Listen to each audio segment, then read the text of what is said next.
So I was serving breakfast to Jem, my 6-year-old son, earlier this week, and he looked at the hard-boiled egg before him and apparently didn't like the color of the yolk and said, "Dad, this egg is moldy." I said, "No, it's not." He said, "Yes, it is." I said, "Look, trust me, your mom and I have put a fair amount of work into raising you to the ripe old age of 6. We're not going to poison you now." He thought about it for a sec and ended up eating half the egg. So I'm not sure what that meant about his trust for me. But the bigger question is who do we trust and why? Do we trust our president's assessment about the need for wearing a mask? Or Dr. Fauci's? Or one of our friends? Why or why not? Do we trust that the police officer who just pulled us over will do the right thing? Why or why not? In this new age of belief, in this post-Enlightenment time in which we are seemingly moving more and more quickly into a time when we can't all even seem to agree on what the facts are, who we trust is becoming increasingly important. I trust our bishop, who made the hard decision this week to suspend in-person worship during the month of July. That was sad to hear, as being together in person with many of you deeply gladdened my heart. She could have waited one more week. She could have been persuaded by different facts or a different rationale. But I trust that she made her decision prayerfully. I trust her interest and intention in doing the best she can for the churches of this diocese. But why do I trust her? Because I've come to know her. I've witnessed how central prayer is in her life. I've seen her struggle with hard decisions and care sincerely about others' opinions in the process. Though, of course, she, like all of us, will make wrong decisions sometimes, I trust that her actions stem from a deep love for each of us, and that this anchoring love and prayer will lead to many more good decisions than mistaken ones. Do you trust your spouse? Why or why not? And how has that decision to trust your partner shaped your life? I've had the privilege of participating in premarital counseling with a number of couples, and during the first session I always launch into what I admit is a bit of a sermon, hopefully not a tirade, about the risky endeavor they're embarking upon.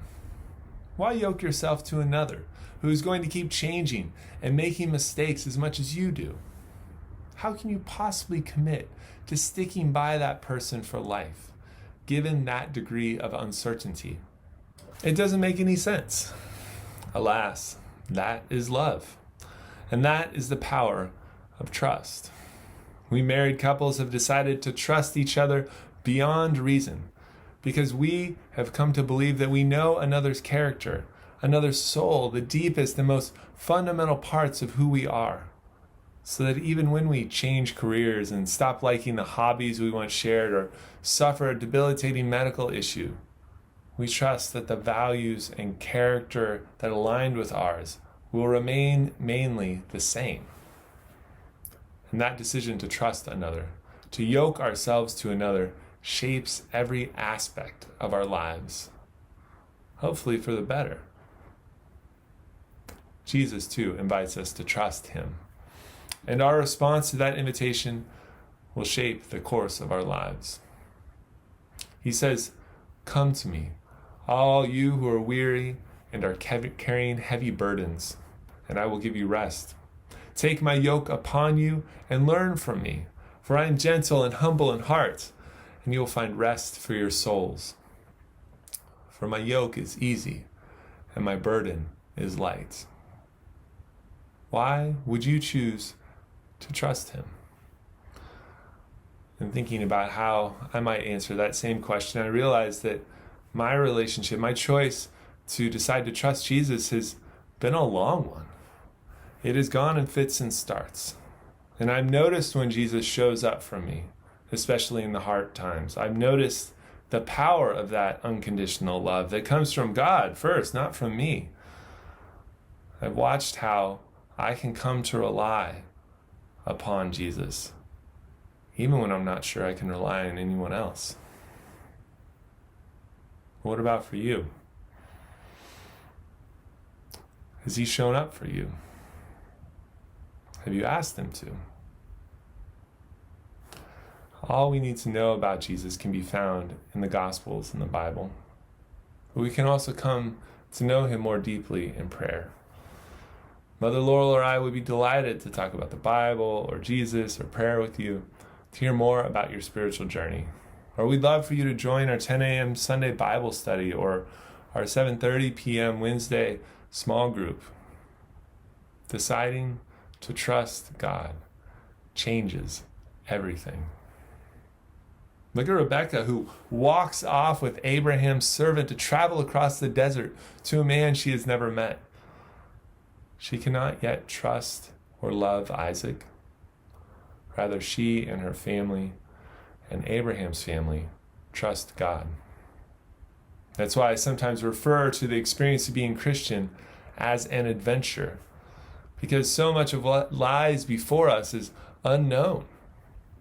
Though it's easy to forget during these hard times, much of what lies ahead is delightfully good.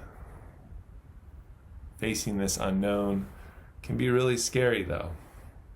But the more we cultivate a curiosity about what lies ahead, the more we may find that the fellow traveler we have chosen to be yoked to, Jesus, will be sufficient to the task we will be asked to set our hearts and minds and bodies to.